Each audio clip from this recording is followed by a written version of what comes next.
تنها صداست که میماند. گنج شایگان.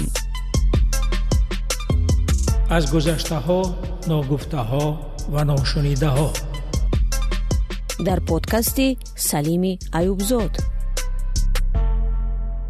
سلام و درود به مخلصان پادکست گنج شایگان. و پیش از همه بخشش میپرسم که در مدتی معین، یعنی در روزی تقویمی پخش آن با شما نبودم، کمی بیمار بودم و نتوانستم بخش نوبتی پادکست را آماده کنم. اما امروز میخواهم همراه رو آریم به یک مطلب از که به مناسبت دهمین سالگرد امضای سازشنامه صلح تاجیکستان تهیه و پخش شده بود. گپ از سلسله گفتار می رود تحت عنوان فقط به خاطر صلح که من آن را آماده و پخش کرده بودم.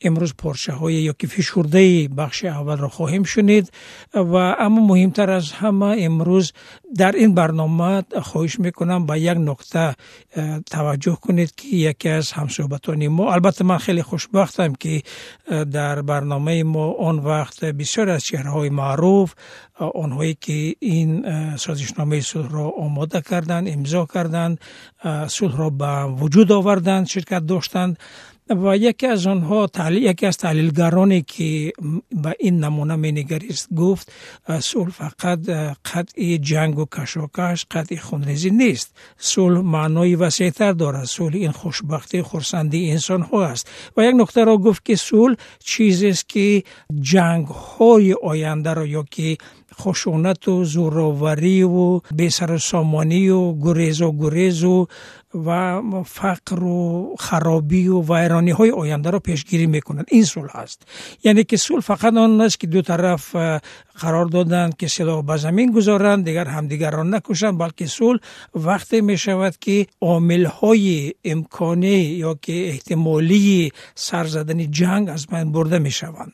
حالا اگر به وضع امروزه تاجیکستان نگاه کنیم، آیا میبینیم، آیا باور داریم که کشور در حال صلح است؟ یعنی همه گونه عامل‌های ناخوشی و خشونت و زورآوری و کشمکش آینده در میان نیستند. مردم شاد و خوشبختند. همه مردم منظورم، البته گروه در تاجیکستان خیلی خوشبختند، اما مردم زیاده. اینه ببینید که در مرز قرقیزستان و روسیه امروزها هزاران نفر تاجیکان رو به روسیه راه نمیدهند. از فرودگاه دامادید و شب گذشته 50 نفر با اسپاس به باختر فرستاده شدند. آنها با هواپیمای سیورنیویتر از باختر آمده بودند و وضع تاجیکان در روسیه خیلی بد است. اما به این نگاه نکرده هزار نفر از آنها با زن و کودک خود تلاش میکنند به روسیه بیایند. چند روز پیش نوارهای داشتیم که بسیار دردآمیز بودند که پلیس روسیه پایش را به سر یک مهاجر تاجیک که بر روی زمین خوابانده شده بود و دستانش در سرش بودند، با پشت سرش بودند و مثل گویم یک جنایتکار، حالا که این یک نفر تفتیش حجت ها بود. خلاصه آیا این صلح هست؟ و ببینیم که در مرز با افغانستان در آن طرف مثلا گروه های جمع شده اند و تبلیغات میبرند و میخوان امنیت تاجیکستان را به هم زنند و حتی در داخل تاجیکستان طرفدارها پیدا میکنند و این سو نگریم و ببینیم که برخی از مخالفان درباره تشکیل گروه های مسلح صحبت میکنند، شعار انقلاب میزنند یا مرگ یا آزادی و غیره. آیا این صلح هست؟ آیا این صلح است که در 27 ایون سال 1997 از طرف حکومت تاجیکستان در شخص پرزیدنت امامعلی رحمان و رهبر مخالفان در شخص سید عبدالله نوری امضا شده بود؟ این صلح هست؟ به هر حال باید فکر کنیم. صلح بسیار نعمت گرانبهاست. صلح نعمت نایاب است و من شاهد جنگ و صلح تاجیکستان هستم. این سلسله فقط به خاطر صلح را من بعد از شرکت قریب در همه دورهای گفت و شنید و صحبت با تمام طرفها نفرها تهیه کرده بودم و باید بگویم که جنگ رو هم دیدم، صلح رو هم دیدم و باید گویم که جنگ یگان خوشبختی نمی آورد. جنگ ترقیات، پیشرفت، رشد کشور، مملکت، اقتصاد، انسان، خانواده و عائله و همه اینها رو باقی میزند، سرنوشت ها رو میشکند، گل های شکفته را پژمرده میکند و بناهن هیچ کس طرفدار جنگ نیست. اما چرا ما نمیبینیم که همه طرفدار تحکیم صلح باشند؟ و در همین گفتار خواهید شنید که یکی از شرکت کنندگان میگوید که صلح این آرامی، آسایش و عدالت است. عدالت، عدل خیلی خیلی چیزی بزرگ است، خیلی چیزی مهم است، پایه اساسی صلح است. و امروز میبینیم که وقتی که در دادگاه های تاجیکستان عدالت نیست و آدمان را برای یک لایک یا برای یک سخن، برای اینکه فکرشان دیگر است، عقیدهشان دیگر است، به 10 سال 20 سال زندان محکوم میکنند، آیا این صلح است؟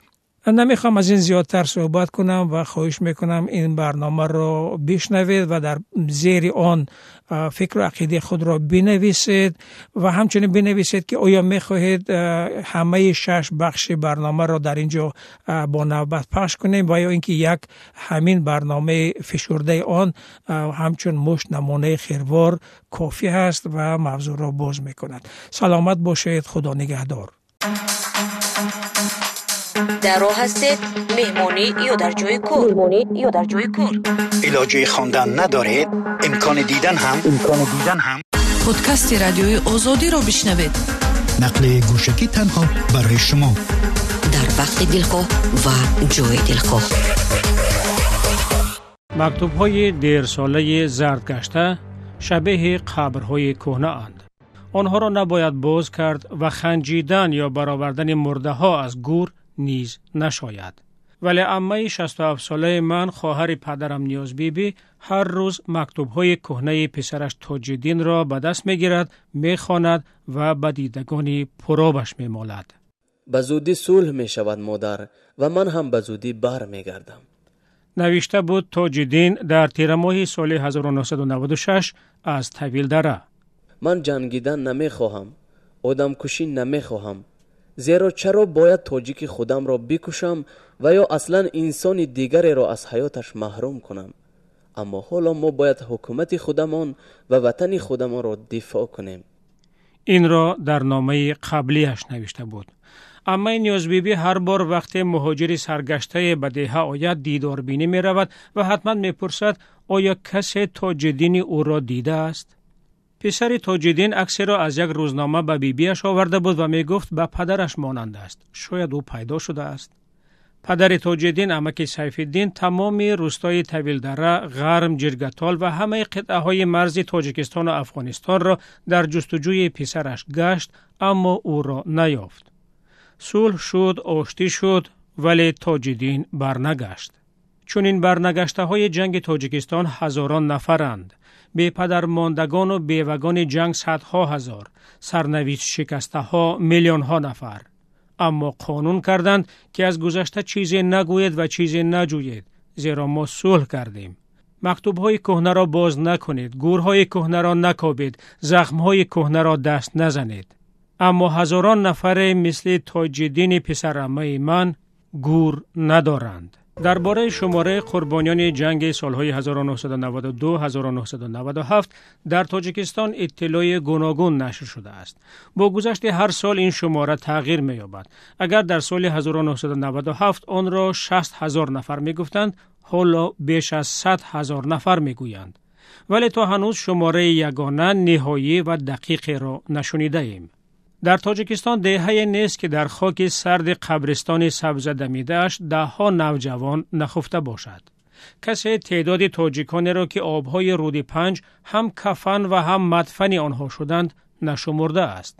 آیا کسی امروز سرنوشت این کودک را که هیچ یکی از اعضای خانواده‌اش زنده نمانده اند می‌داند؟ و یا از حال این پیرمرد کسی آگاه است؟ آرامه نامش بود لیکن خودش نبود. در نزد ما چندین آدم ها همه کشتند. خیلی دوزی، کلانترازی بسیار در اوج بود. نان و آچرت استاده، همون روز نان نگرفته آمادگی وقت ما میشد. این پناهنده آیا به وطن برگشت؟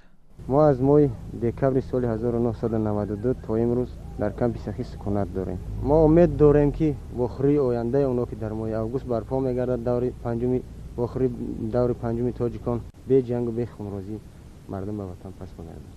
و این صدا آیا هنوز توی گوشها طنین نمی اندازد، خاصه در گوش وکیلان اسبق مردم؟ کی است قاضی تورا جانزاده؟ کی است شادمان یوسف؟ کی است دولت عثمان؟ کی است طاهر عبدالجبار؟ کی است اصل دین صاحب نظر؟ برای چی یک گروه حیات ملت حل میکند؟ و صاحب این صدا کجا شد؟ التجا میکنم از خدا که در زیر همین بار نشکنیم، برای آنکه اگر ما میانشکن شویم مگر این بار را به پیش برده نمیتونیم. این بار تقدیر خلق ما است. امروز باید که آواز خلق ما بلند صدا تید که ما طرفدار صلح و صلاحیم در منزل ما، در خانه ما، در وطن ما.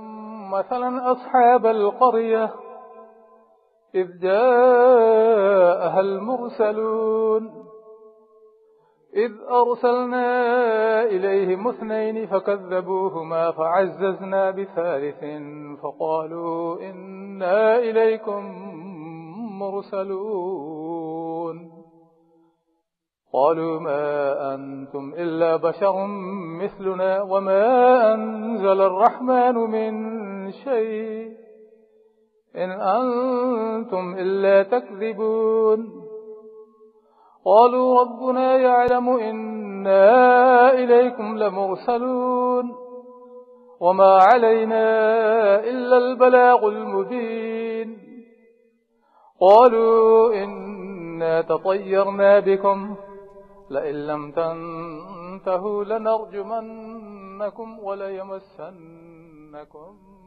پس میبخشیم این برنامه را بر روان همه آنهایی که در جنگ داخلی تاجیکستان یا در سرزمین‌های بیگانه از زخم تیر یا غمباده زمانه ناجور چشم از این جهان پوشیدند.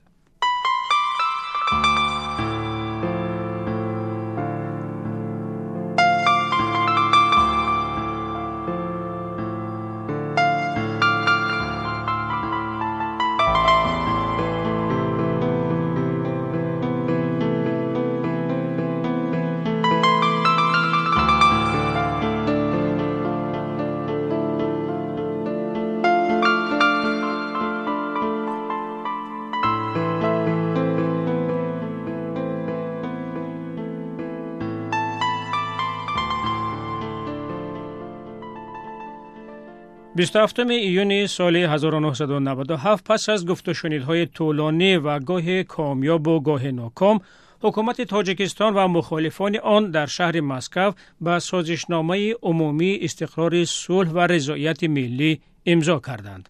دو طرف درگیر راضی شدند به کشوری که در آن سر از ماه می سال 1992 تقریباً هر روز خون می‌ریخت، به کشوری که دستخوش فقر و پراکندگی و آلوده کینه و ناباوری شده بود، آشتی، تفاهم و آرامی بیاورند.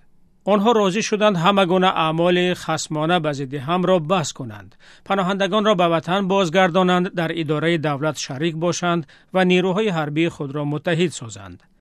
5 سال جنگ همگان را خسته و افسرده کرده بود، آنگونه که یک پناهنده سرگردان چند ماه پیش از شروع گفت و شنید صلح گفته بود: یگانه آرزوی من همین بود در این دنیا، در این زندگی، که همین داره اون مخالفین این نوازی حکومت تاجیکستان پشت یک میز می دیدیم و یک صلاح می شده که ما خلقی که خودش قریب که هیچ نداشت با یک باره از خان و به خان شد و یک باره گدا شد، خلق دهقان آرام با می اومد در همه خانه خود زندگی میکرده، مهنت میکرده. این گونه آه کشیدن خاصی نه تنها او بلکه صدها هزار نفر شده بود و وقتی گفت و شنید شروع شد و به جای رسید، گفتند خدا آه مردم مظلوم را شنید. سازشنامه صلح از طرف رئیس جمهوری تاجیکستان امامعلی رحمانوف، رهبر اتحاد اپوزیسیون تاجیک سعید عبدالله نوری و نماینده ویژه دبیرکل سازمان ملل متحد گرد دیتریخ مریم در حضور پرزیدنت وقت روسیه بوریس یلتسین، وزیران امور خارجه روسیه، ایران، دولت‌های آسیای مرکزی، افغانستان، پاکستان، نمایندگان سازمان امنیت و همکاری اروپا، سازمان کنفرانس اسلامی و هیئت‌های دو جانب در فضای پر از تنتنه به امضا رسید. دفعتاً بعد از امضای سازشنامه، رئیس جمهوری روسیه بوریس یلتسین گفت 27 ایون سال 1997 در تاریخ تاجیکستان یک روز خاطرمان و پرنور خواهد بود. وی اشتباهاً به جای اپوزیسیون تاجیک کامپوزیسیون تاجیک میگوید و این اشتباه او همین گونه در تاریخ میماند. Президентом Республики Таджикистан и объединенной таджикской композиции и специальный представитель Организации Объединенных Наций в Таджикистане о общем соглашении. یلتسین سپس میگوید با این سازشنامه با یکی از طولانی‌ترین و بی‌رحمانه‌ترین نزاع‌های قلمرو اتحاد سابق، منظورش اتحاد شوروی، نقطه تمت گذاشته شد و نهایت به سرزمین کهن و ستمدیده تاجیکستان صلح دیر انتظار قدم می‌نهد.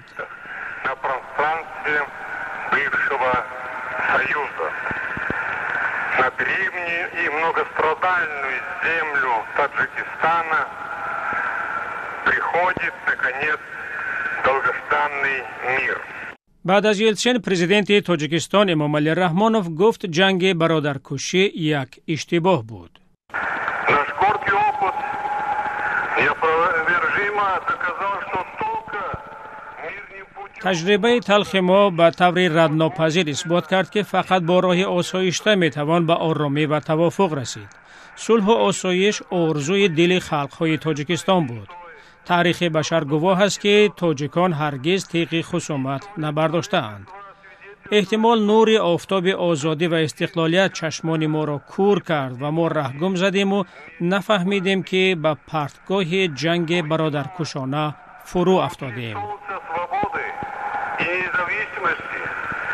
ослепили наши глаза, и мы потеряли ориентиры и не заметили, как скатились в пропасть братоубийственной войны. و سعید عبدالله نوری امضای اسناد صلح را پایان یک راه دراز و سخت نامید. اپوزیسیون تاجیک و حکومت تاجیکستان برای رسیدن به آن راه پرشیب و فراز 3 ساله مذاکرات را طی نموده مشکلات این راه را پشت سر گذاشتند. امروز که پس از 10 سال آن روز آفتابی به یادبود آن می‌پردازیم، هدف این است ببینیم آیا با این ملت چه اتفاقی افتاد و چرا محض این گونه اتفاق؟ آیا برنامه صلح به هدف خود رسید و آن آرزو و آرمانی که در آن روز خورشیدی زیادتر از خورشید دل مردم را روشن و گرم کرده بود عملی گشت؟ آشتی ملی آیا یک مفهوم مجرد است و یا آمیخته با مفهوم و پدیده‌های دیگر و وابسته به آنها؟ عامل‌های تحکیم مراسا و مدارای اجتماعی و دشمنان صلح و آسایش جامعه کدامند؟ آیا تفاهم و وحدت ملی به اندازه قوی هستند که خطر به آن تهدید نکند؟ کوتاه سخن، آیا تاجیکان جنگ خود و صلح خود را درک کرده اند؟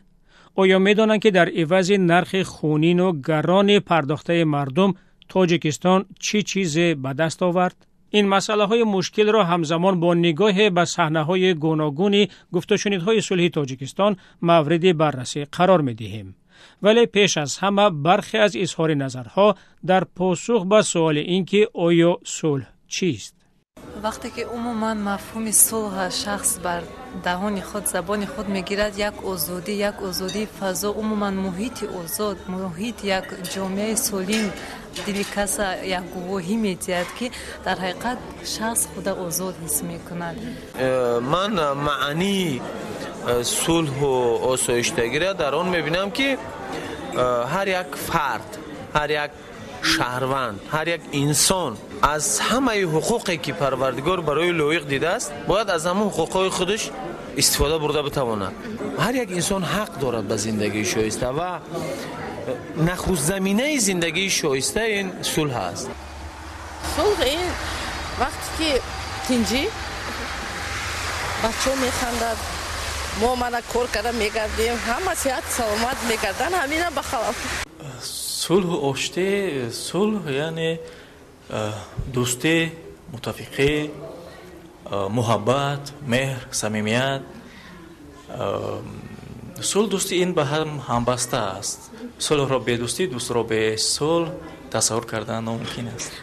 صلح و آشتی این یک چیزی خیلی گپ زنیم، خیلی تنجی، براحت، خیلی نقصده. آخی وقتی که یه نوع تنجی باشد، غم و اندور باشد، غم و درد باشد، در جایی که تنجی نوع تنجی، همه میخواه، همه مادر میخواه که تنجی و امانی باشه و خسیری پوری و صلح و صلاح باشه و همه فرزندای ما نقص گردن.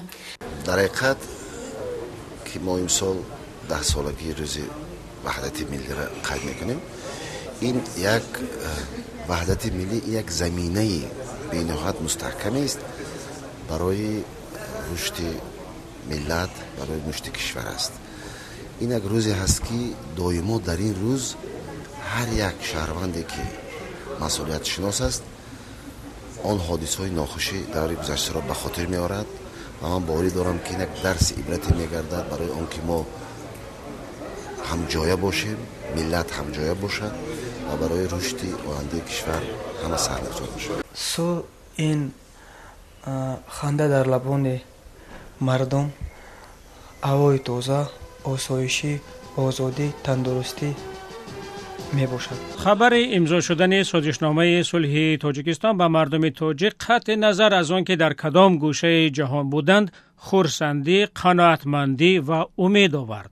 ساکن شهر دوشنبه اسماعیل محسینوف آن روز به پیری و بیماریش نگاه نکرده به یکی از میدانهای شهر برآمد تا صلح دیر انتظار را عید کند. وقتی که سازشنامه امضا شد، یگانه راه بود که همین برادران خلق تاجیک، مردم تاجیک یک جا شود. نکن کار بزرگ شد که همین سال 1997 یادم به هست امضا شد و همون روز در نزد تئاتر اپرا و بالت یک میتینگ باشکوه شد. جا خرسند شده که همیشه خرسند شده برآمد کردن که من امضا کردیم. و تنها گذشت ایام می توانست نشان دهد که آیا در واقع دیده های کور بینا شدند و آیا چشم ها را شستند تا جور دیگر ببینند و یا وجدان ریشه عهد و پیمان بوده است یا نه؟ زیرا آنگونه که محقق مفهوم صلح نویسنده استرالیایی مارتین اویر می گوید صلح این تنها قطعی جنگ نیست. On a superficial plane, peace just means the absence of a state of war. فقط در ظاهر صلح این نبودی حالت جنگی است. به این معنی صلح تنها دیوار میان جنگ هاست و ما نمی توانیم آن را صلحی حقیقی بنامیم. صلح به معنای عمیق‌ترش آن شرایط جامعه است که جنگ را ناضرور یا حتی ناممکن می‌گرداند. در ادامه این رشته برنامه خواهیم دید که آیا صلح تاجیکستان تا کجا توانست چنین شرایط، یعنی فضای رد کامل همه گونه خشونت را که میتواند به جنگ برد به وجود آورد. ولی مفهوم صلح را یک تفسیر فلسفی نیز میکنیم که برای این سخن را به دانشمند تاجیک اکبر ترسانزاد میدهم. از این جهت صلح فقط پول روابط سیاسی نیست که دو طرف درگیر و یا دو گروه جنگ زده را به سازش و آسایش می آورد. صلح عامل معنوی هم می باشد که برای بگرد یک دسترخوان مشترک المنافع جمع شدن مخالفان و مقابلان نیز شرط و شرایط مساعد فراهم می آورد. از نظر فلسفه گریم صلح یک نوع گذرگاه است. گذرگاه است میان دو مرحله تاریخی، خرابکاری و آبادانی. به این معنی صلح در برابر انجام اقدام گذشته بودن آغاز کار آینده نیز می باشد که سمت و روندش نه تنها به اراده سیاسی دست اندر کاران بلکه به درجه مسئولیت شناختی اجتماعی اونها نیز سخت وابسته است. هر دو کارشناس ما هم مارتین اویر و هم اکبری ترسونزاد وقتی که میخواستند تعریف از صلح بدهند جنگ را نیز به زبان بردند. پس آیا جنگ چیست؟ میپرسیم از شهروندان تاجیکستان. وقتی جنگ میگویند در باطن هر یک کس، در مفکوره هر یک کس این یک چیزی ناخوشه گویا که دل کس رو صدا میزد. من اگر مثالی و دقتی فهمانیم همین جنگی که در سال 92 جنگ شهروندی که در ما شد، من فکر میکنم بعد همین جنگ یا یک سطحی پستی مفکوره در تمام خلق موند. بعد این محل چیکی سر شد، یعنی از کجایی که نمیریم تو حاضر هست در مفکوره ما، شما از کجا گفتم مراجعت میکنن. مثلا اگر انسان اظهار عقیده کرده نتواند آزادانه، مثلا آدم با آب آشامیدنی دسترسی نداشته باشد، مثلا آدم برای جای خواب شایسته، جای خانه سرپناه شایسته نداشته باشد، اینم به جان انسان جبر است. از همین نارسایی ها، از همین نشانه های جبر آغاز می شود جنگ و جدال، ناراضگی و در نتیجه ناراضگی جنگ و جدال سر می شود. من خیلی می فهمم ناعدالتی، نابرابری.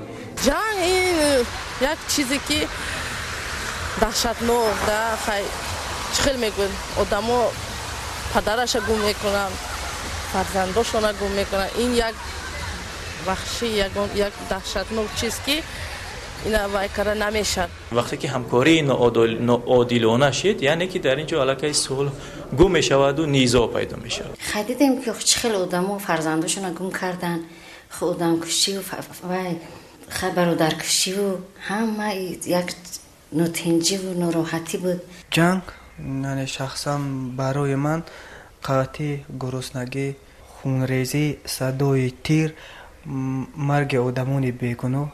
برداشت شهروندان تاجیکستان از جنگ شاید به این سبب بود که خرسندی آنها در روز امضای سازشنامه صلح حد و کنار نداشت. از همان ابتدا برخی دستیافت تاجیکان را به آشتی یک تجربه نادر تاریخی جهان موفقیت سازمان ملل متحد می نامیدند، ولی برخی دیگر یک گفتگوی ناتمام دشمنان سابق با دورنمای نامعلوم و نااستوار. در راه هستید مهمانی یا در جای کار. علاجه خواندن ندارید؟ امکان دیدن هم پادکست رادیوی آزادی را بشنوید. نقل گوشکی تنها برای شما در وقت دلخواه و جای دلخواه.